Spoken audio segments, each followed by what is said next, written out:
All wisdom comes to those who are unprepared for it. Therefore, it has to struggle for its own survival. Akhenaten was a pioneer, a forerunner of many things.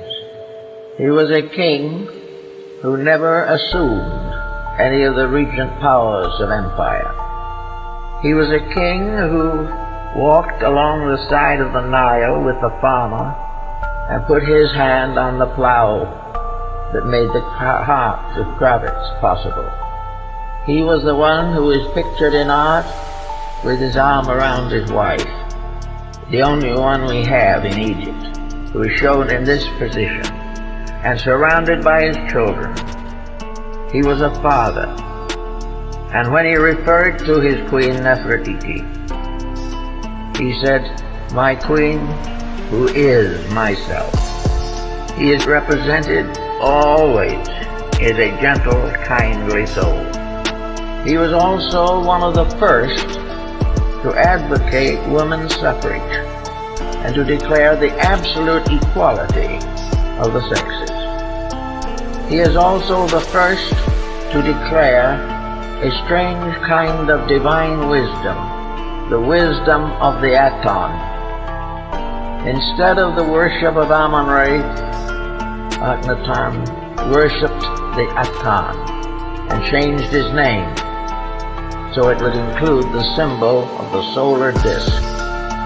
And he represented the god as the sun disk, every ray ending in a human hand to lift up the sick. Always the power of light to bring happiness, peace, plenty, release from ignorance and sorrow and fear. Always and forever, Aton emerged in Egypt as a deity of eternal love, in whom hate could not exist. Akhenaten was the first pacifist. He gave his country and his life rather than to war. He said, "We are all created brothers. We are all equal in the eyes of the Aton. There are no strangers. There are only a one world population. All people are children of the same power, therefore our brothers." Now this man was far ahead of his time. He was so far that in order to fulfill his vision, he had to stand by and watch his empire crumble. He would not fight his enemies, so they invaded his land. His love of peace was considered weakness, and he died as a person who was not brave enough to fight. The fact that he was a little better than that was not remembered. And those who came after him after his burial had his name removed from all the monuments of Egypt, so that none would honor his memory. He had every defacement possible, and yet today, through circumstances almost unbelievable, Akhenaten stands forth as the great one among the non-Christian or Jewish peoples, although there is a report that Akhenaten belonged to a Semitic dynasty in Egypt. Regardless of that, he stands forth as the one of the pharaohs of Egypt, really worthy of respect. And on the basis or face at the bottom of his mummy case are the words in Egyptian glyphs addressed to Aton. It says, "God can call upon me unto all eternities, and I will not fail." So that was 1200 BC. Now we go along to the next cycle. 600 years later, takes us to the glory of Greece and to the greatest outflowing of wisdom at any one time in the history of mankind. For in the period between 600 BC and the beginning of the Christian era, practically all of the religions of the world received tremendous spiritual impulse. It was in this period the Pythagoras of Samos, became the glory of Greek learning.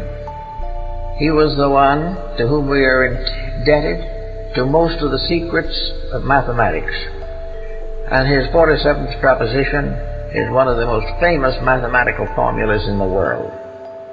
He was a great philosopher, a great mystic, and a great communal leader. He was one of the founders of the political system which we might today consider as communal existence. In this establishment which he founded in Crotona, a Dorian colony in Italy, all members were equal. No one was more than another.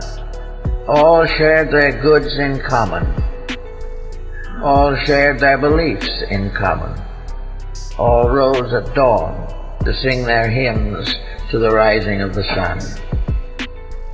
Here was a great mathematician, one of the founders of music, the originator of the harmonic theory in music, one of the greatest physicians of all time, a great leader in reform of policy, who was a leader in practically every area, from cosmogony and theology down to botany and diet.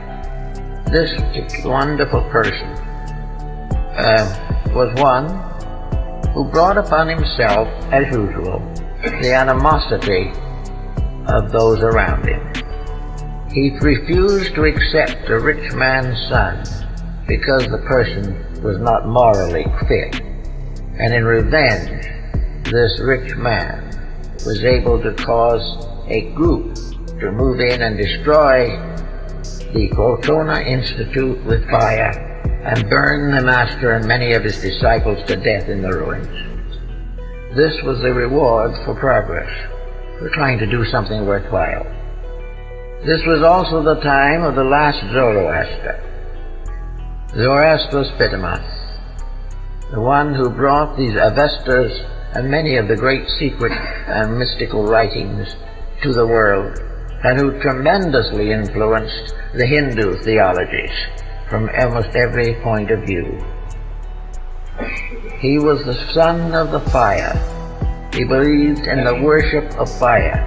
Fire was the visible symbol of the purifying power of life. It took to itself everything, and then kept the world clean because of its eternal vigilance. And while kneeling in front of the altar in the temple of his faith, the spear was driven into his back, and he died at the altar's foot, where he had worshipped so many, many years. He was a great counselor of kings, a great leader of opinion. The small, jealous minds found it easier to eliminate him than grow up to his standard of life. On the other side of the world, we have Gautama Buddha, one of the very few of the great teachers who was not penalized in some major way for his teachings. Buddha was penalized a little, but not much. He was not a martyr. He died surrounded by his disciples and honored, but in a strange, mysterious way, he also died of poison. Not because it was intentional, but because of circumstances which he knew himself would come. And the last words of Buddha were to his disciples, "Work out your own salvations with diligence. There is no other way." His teachings have probably had effect only less than that of Christianity. Be by numerical number, he was tremendously powerful. But he taught peace. He taught to serve the good, correct evil in yourself, and purify the mind. This was not an acceptable teaching then, and yet we cannot say that we've outgrown it. We can only say that we have not yet been able to live up to it. Buddha was honored, and the schools which he founded in parts of Asia are being revived now in this time of bitter conflict. And the hope of many Eastern nations is largely based upon the ideals which he taught. On the other side of the great waters in the islands of China and Korea, there was another great teacher, Confucius. Now, if there ever was a socialist, it was Confucius. And all the talks we have now about the mugwumps and the social equalists and various modern groups, Confucius, 600 BC, was the most important leader in social reform. And the Analects of Confucius, his writings, convey to us clearly the whole theory of life. He was the first to say that the entire structure of a nation is based upon only one thing, an enlightened home. The home is the foundation of world civilization. It is parent-child relation which must extend to all levels of existence. For in this world in which we live, the old is always the parent of the young, and the young in turn becomes the parent of a new generation. There is only one great archetype for nations, for countries, for continents, and for the earth itself, and that is that they are vast composite homes. And those who live well in a small home grow, and those who keep the home and keep the peace of the home have a light inside themselves that cannot be darkened by anything else. So Confucius made a great point of making a cooperative system of government based upon the fact that we are all part of one eternal family, that we are not brothers, we are not friends in the last announcement.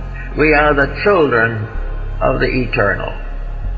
We are the children of one divine force and power, and therefore it is our proper destiny to dwell together in equality. Ruler is the right and privilege of service. It is the power of the ruler to do more for the common good, and rulership never exonerates the individual from the misuse or selfish use of his powers. As it might be expected, Confucius was not very popular.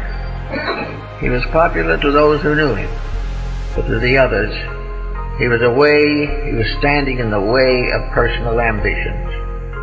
So his last words before his death were, "I have failed. No prince has made me his counselor."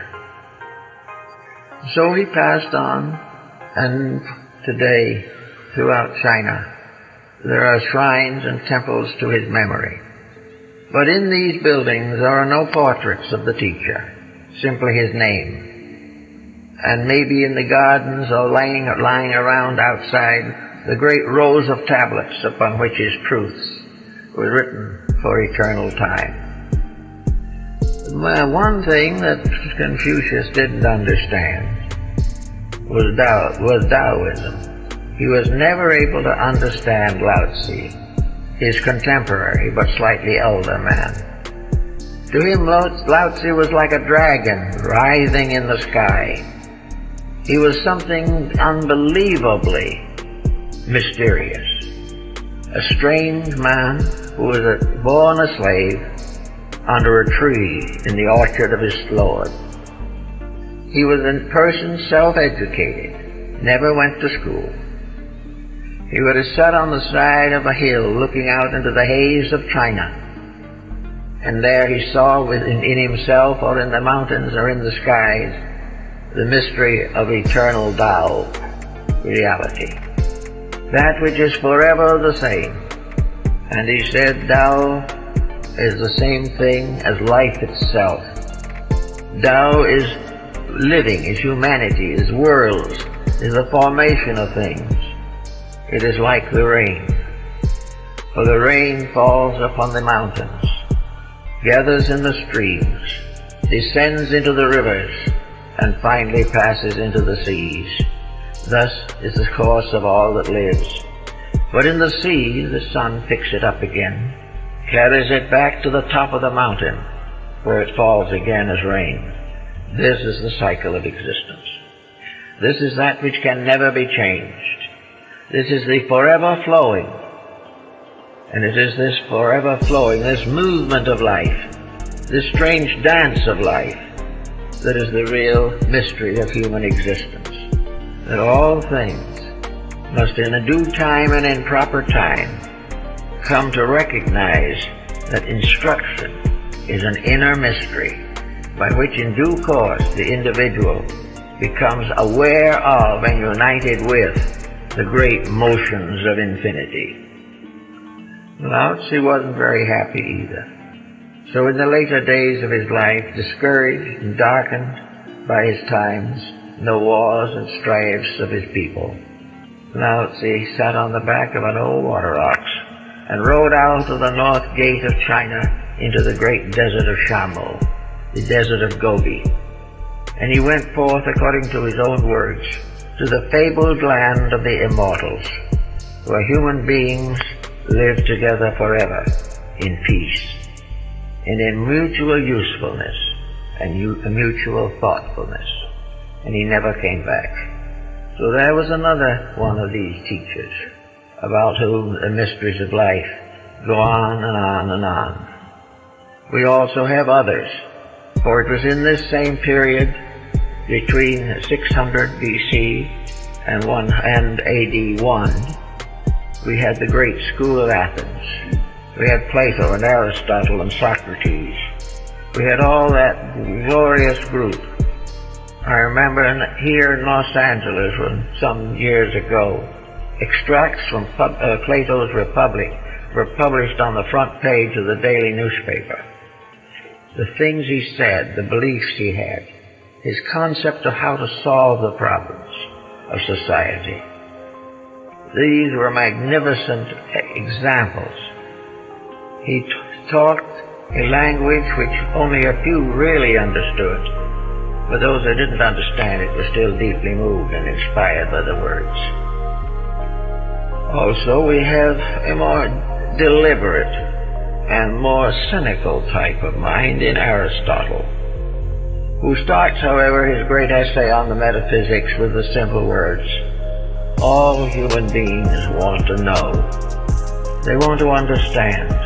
They want to have some securities of rich beliefs that cannot be overturned by the follies and fancies of the day. Aristotle himself had came to an unhappy end because he couldn't prove some of his own ideas. But he was a great producer of thought-producing material. And Plato and Aristotle and Socrates, the great Athenian commoner, are three of the Greek classical teachers who have been generally accepted by the fathers of the early Christian church and have never been declared to be heretical or untrue. They have been accepted and became the basis of religious education in Christendom for the first 10 centuries of Christianity. Other parts of the world were also producing leaders, people who could think through things. And in this cycle of the Phoenix, we have perhaps the foundation of nearly all of the great moral structures that are still functioning in our modern world. We are in the presence, therefore, again, of a few who changed the course of history, who set the whole world on a new way of existence, a way of, we might say, more or less social arbitration, a world in which man began to recognize his responsibilities to his world and to himself, and came to realize through all the great philosophers that we are not here to do what we want to do. We are here to do what must be done. And if we rebel against that, our whole life is endangered. Selfishness is the root of all the evils of our day. And this was the evil that was particularly emphasized in the Socratic, Pythagorean, Platonic, and Aristotelian schools. Then came the beginning of the Christian era. The phoenix bird was born again in the manger in Bethlehem. And a person was brought into this world who changed history for all time. The most powerful person who ever lived. The most important person, probably, who ever came to this world. Poor, without any of the values that we consider as success. A person who was never understood in his own time and has been largely misunderstood ever since. A person, however, who taught one of the most important of all lessons, and that is peace. That peace begins in the heart, peace on earth and goodwill to men. The whole system of Christianity was based upon peace. Love ye one another. Blessed is the peacemaker. Judge not lest ye be judged. All of these thoughts were intended to provide the foundation for a new world order in which the old mistakes would be weeded out. And today we have in this world probably 1 billion Christians of various sects and denominations and various degrees of sincerity. But one thing is certain. They have a text that they have all accepted, the New Testament. They have all accepted the divinity or the divine inspiration of Jesus. They have accepted that the Christian way of life was suitable for the unfoldment and the improvement of Western man. So let us remember now, blessed is the peacemaker. Blessed are those who do hunger and thirst after righteousness, for they shall be filled. Blessed are the pure of heart, for they shall see God. Thus was the message of the man who was rewarded by being nailed to a cross. So that was another great cycle of the bird. But in this case again, the truth never died. The phoenix went back to Heliopolis to be burned upon the altar of the sun. But from its body, the new phoenix was born. And curiously enough, this brings us to the 6th century A.D., in which, in a mysterious and curious way, the new phoenix bird is closely associated with the rise of Islam. The dating is almost exact, and strange as it may seem, originally, Muhammad was very largely influenced by Christianity, and Muslimism is Christianity in its basic factors. The prophet Muhammad was one who said, and it may stated in the first line of all but one of the surahs of the Quran, that the book was dedicated to God, the merciful and the benevolent. The original idea was to reform a corrupt faith. It gradually became the basis of a great corruption in its own right. Little by little, the fact that Muhammad never carried a sword in his life has been overlooked. Never mind what he did, the roles of the great caliphs came to conquer the world. And so we find another problem that arises in proselyting religions, the determination to conquer other religions. And in this very process itself, disowning their own spiritual heritage. And so we find this as again a great change. But what was this change? What did it really mean? How did it affect the world in general outside of the Islamic sphere?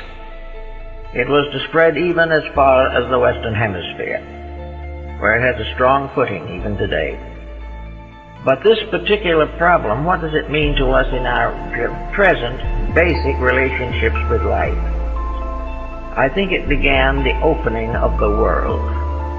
It was for the first time that Europe, locked within the smugness of its own isolation, was forced to become aware of another world.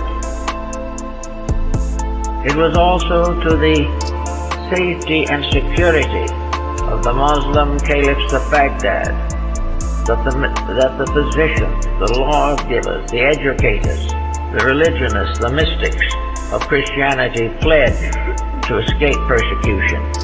The intellect of Plato and Aristotle first came into Latin through translations from the Arabic. It was a return through a stranger. The more liberal caliphs of Baghdad were great inventors and originators. They gave us a great deal of the wisdom of optics. They gave us a great deal in astronomy. They were by no means inferior people. Then we had this very strange thought.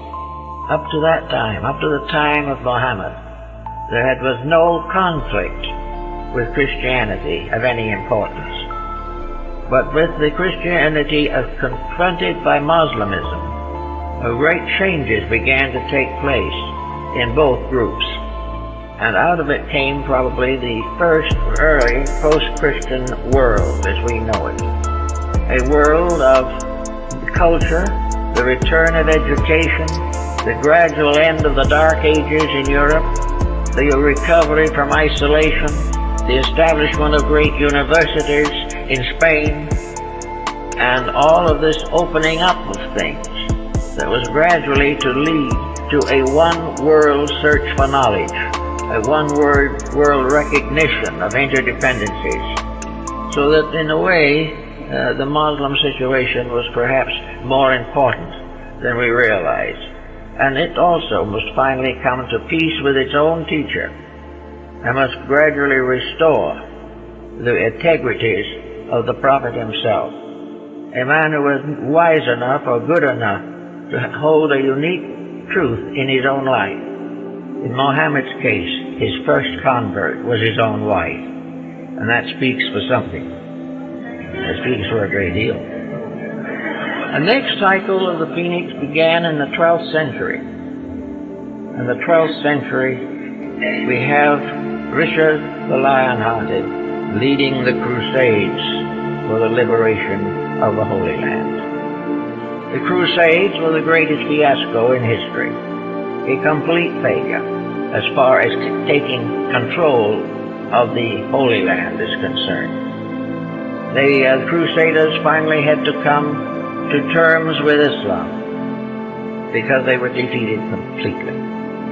And it was the Islamic people who in their turn opened the roads to Jerusalem to Christianity and said they would guarantee and did guarantee that pilgrims could travel safely at any time. So without war was accomplished what war could not accomplish. But with the Crusades, we had the beginning of the complete collapse of feudalism in Europe.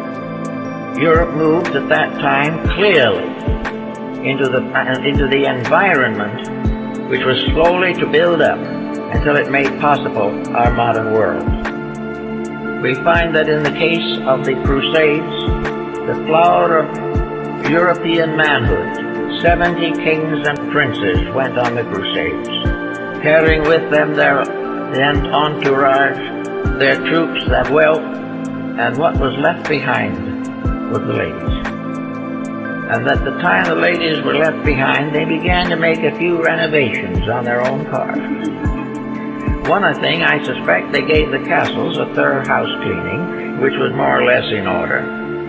We began to find art appearing in the palaces of the rich. The tapestries came, and the painters and the sculptors. And gardens came with flowers.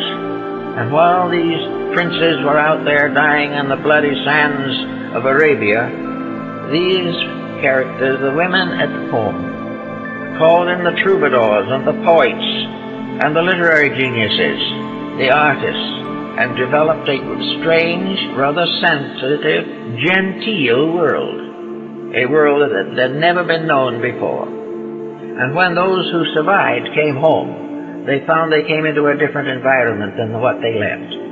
They no longer were part of a bitter military structure. They came back to gentle situations and genteel environments and found it rather pleasant before it was all over. So gradually we find a rise of the burghers, the merchants, the artisans. We find there was time and profession for music, for all the gentle arts. The literary people began to multiply and increase. And in every case, refinement brought with it improvement of the opportunity and the beginnings of education, as in the case of the palace schools of Charlemagne and others.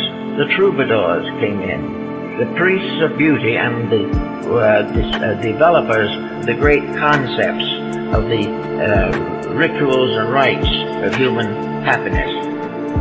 So gradually, by the end of that cycle of conditions, we found the world coming into the new cycle of the Phoenix, the cycle that began in the 18th century, 600 years later.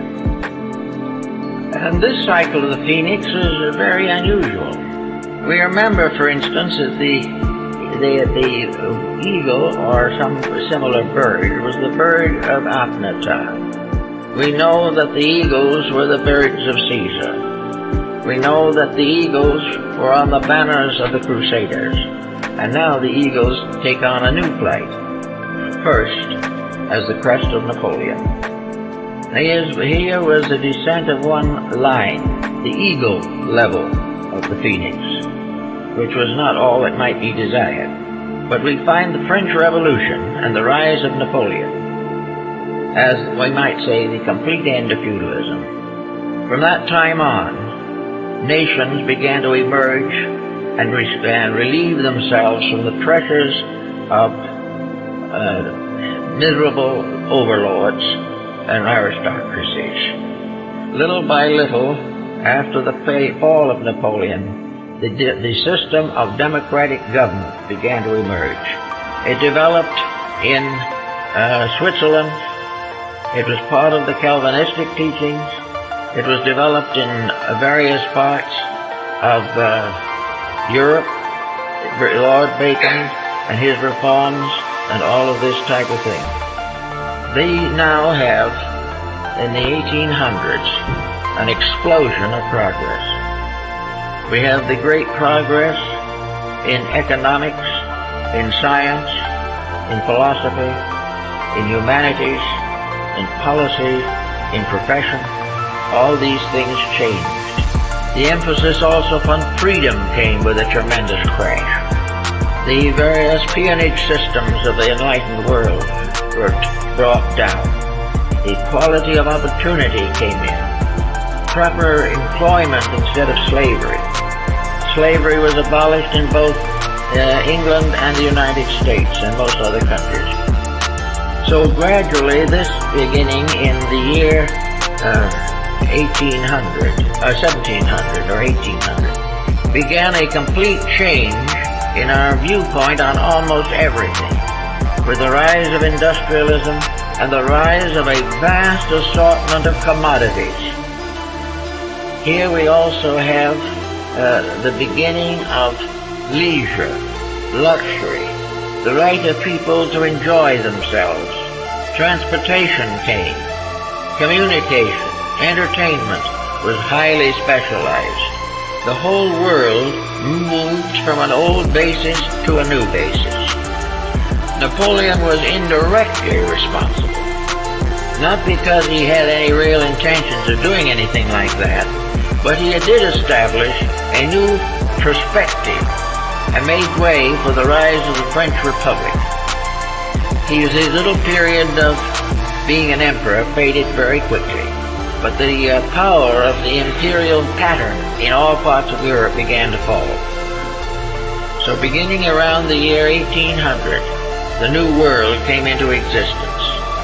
All through this period of time, we find the rising of our own governments, our own way of life, and gradually the improvement of society as a whole.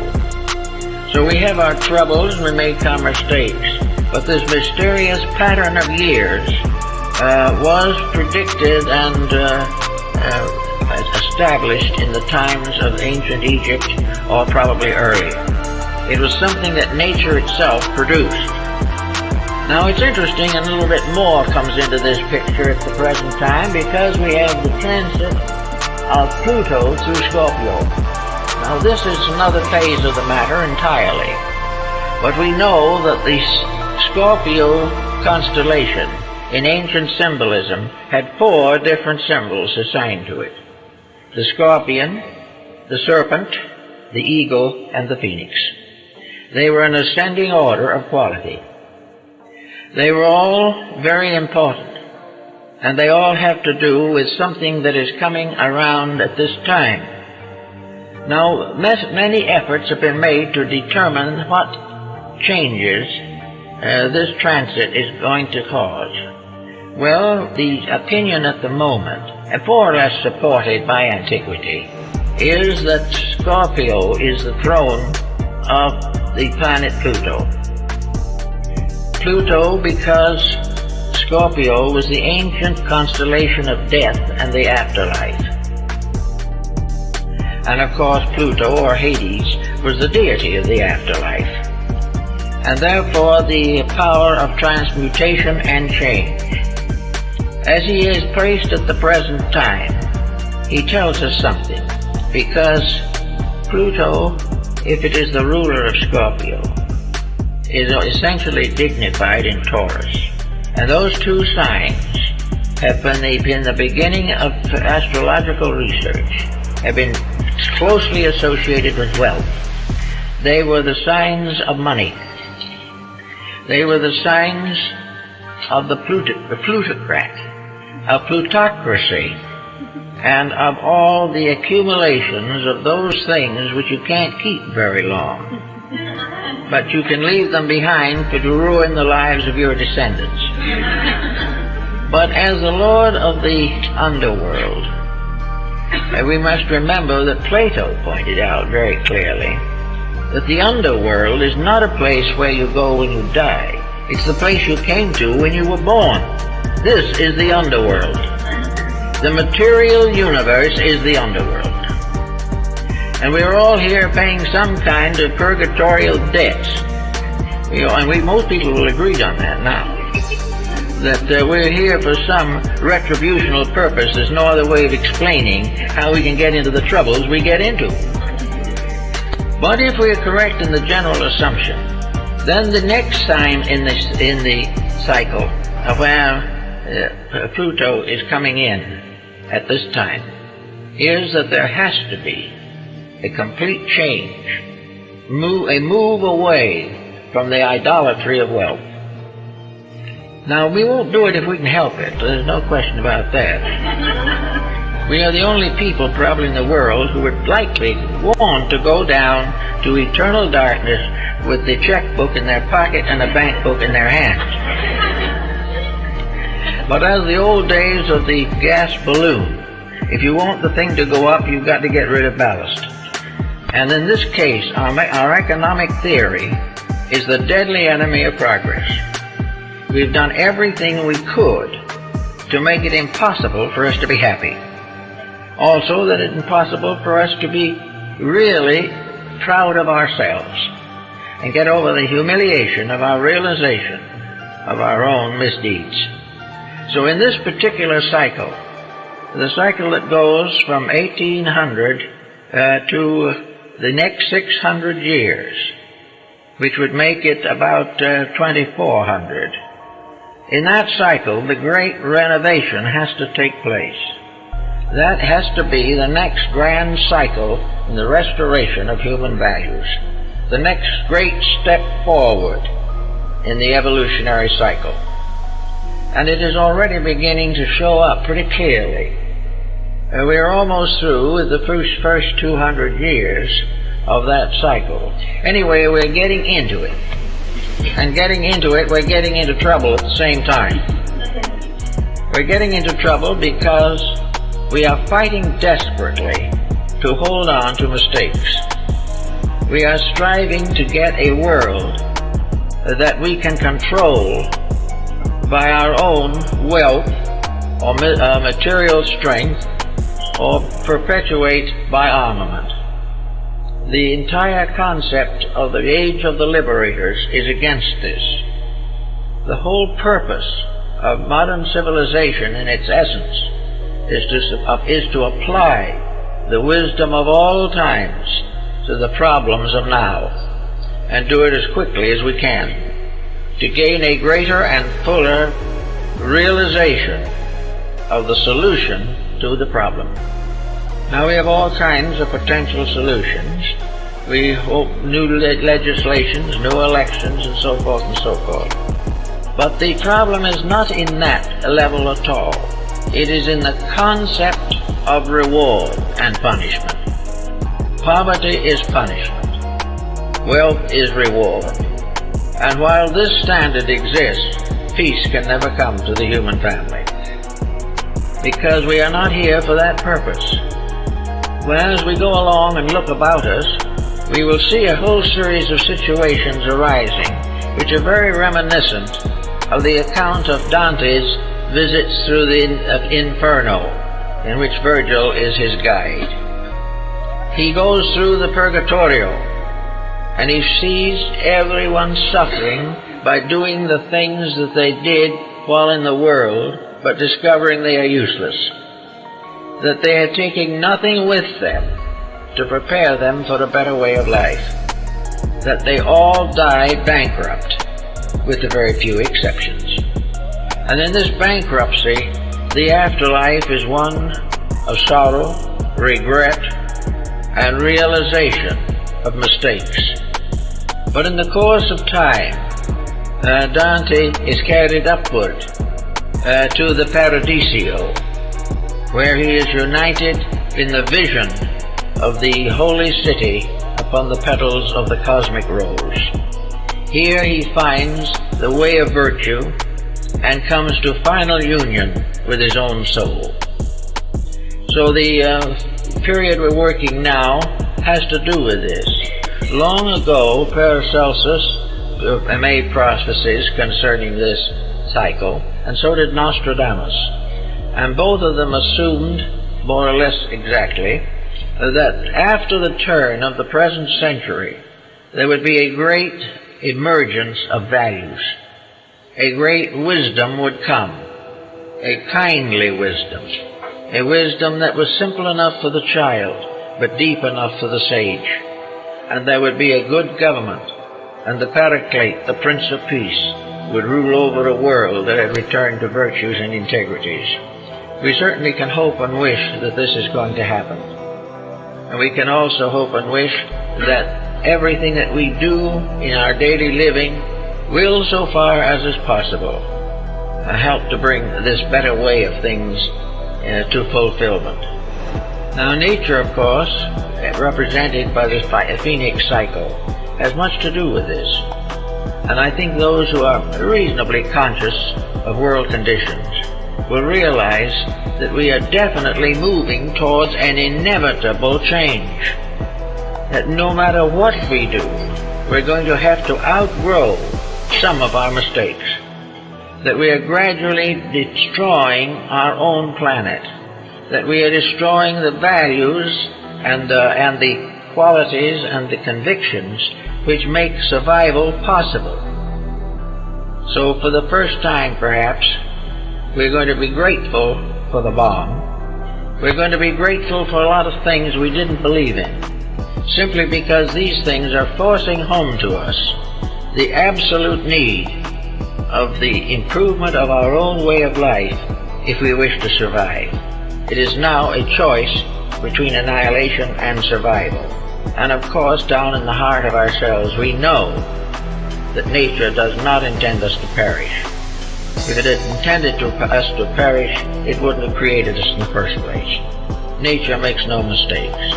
But what nature is trying to do is to help us to grow up, to help us to get out of this eternal adolescence that has afflicted us. Now, as we look back again now on this sign of the Phoenix, we know that in each cycle it has been a symbol of renovation, universal regeneration.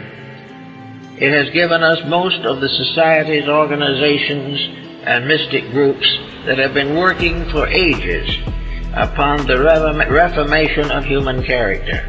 The alchemists, the Hermetists, the Kabbalists, all these people were trying to teach us something, and that teaching was to know that within our own nature is the answer to all problems, and that from our base metal shall be filed the key which must unlock the whole mystery of existence. Each person must become aware of the power within himself to solve problems, to correct mistakes, and to perfect characteristics and qualities. This realization is coming very fast. There's no escape from it. We are discovering it doesn't make any difference whom we elect, the same things happen. They will always happen until the individual changes. And the phoenix, of course, in alchemy was the symbol of the transmutation of base substances into spiritual gold. Spiritual gold represents the virtues of all things. Spiritual gold is the only treasure that can be saved, and that is the treasure of our own souls.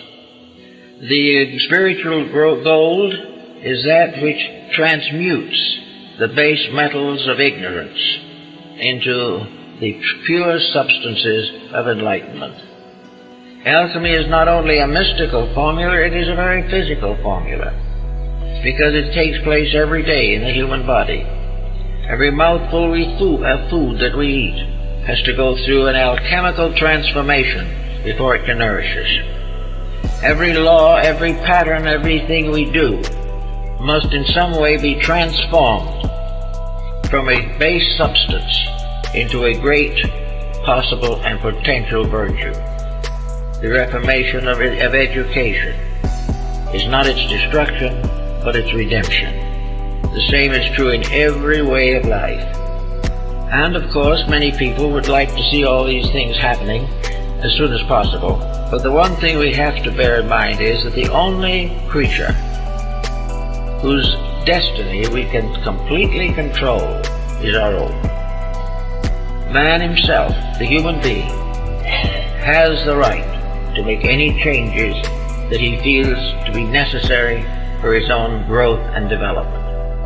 No one else can grow for him, any more than no another person can eat for him. Perhaps someone will present a pleasant food to him, but he must eat it and digest it itself.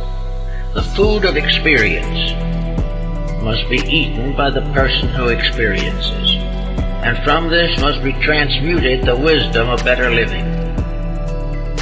This is why this phoenix keeps going along, around and around and around, regenerating each level of society. The scorpion is, we might say, the level in which many people find themselves, the level of the backbiter, because it stings with its tail. It is also the symbol of all the unpleasantness, the jealousies, and the infirmities of our attitudes. Hatreds, particularly. Hatreds, unforgivingness, the willingness to nurse a grudge forever is to keep the poison in the scorpion's tail. To achieve liberation from this level, we must cease to dislike anything. This is the area of the regeneration of the material nature of the individual. Here his habits, his life ways, his physical perspectives must be regenerated, for they are there and burdening him because he has not conquered the mystery of the scorpion's tail. The next level is that of the serpent. Be ye wise as serpents. The serpent is the symbol of wisdom, and wisdom is something very important to us all.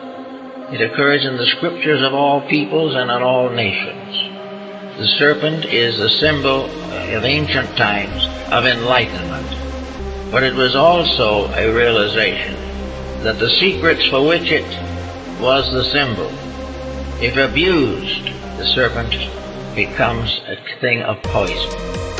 The serpent can destroy those who do not use it properly, but wisdom, used properly, becomes the basis of the future.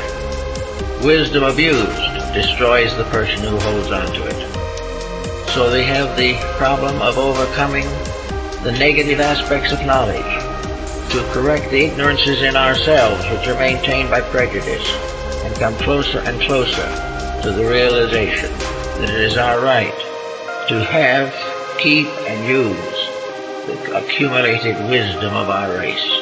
And all wisdom, to be wisdom, must be benevolent. Wisdom is never a means of scheming a way out of something. It is a way of hoping and working a way into that which is necessary. So wisdom cannot be selfish, and selfishness will destroy it. The next level is the ego. The ego is the symbol of something else. The ego, in a mysterious way, is the symbol of vanity. It is the symbol of temporal power as an objective. It is that which makes fame desperately important. It is that in which the individual will compromise and give up his character for a little notoriety. The eagle is a bird of prey also. It is a bird that fights and strives. It is a bird that cheats and steals. And Ben Franklin didn't like it at all as a symbol for the United States. He thought we should have chosen a good, happy, healthy symbol. Turkey. Which not only was a domestic bird, but also had a great dislike for the color red, which was unpopular at that time. But the eagle is a bird of prey. The eagle could be a cause of militancy. It can be a cause of control, of enslavement. It is the attack of the strong upon the weak. It lives in the higher atmosphere but swoops down to helpless things below. Something like an aeroplane dropping bombs. Therefore, the eagle is not the high form of the phoenix.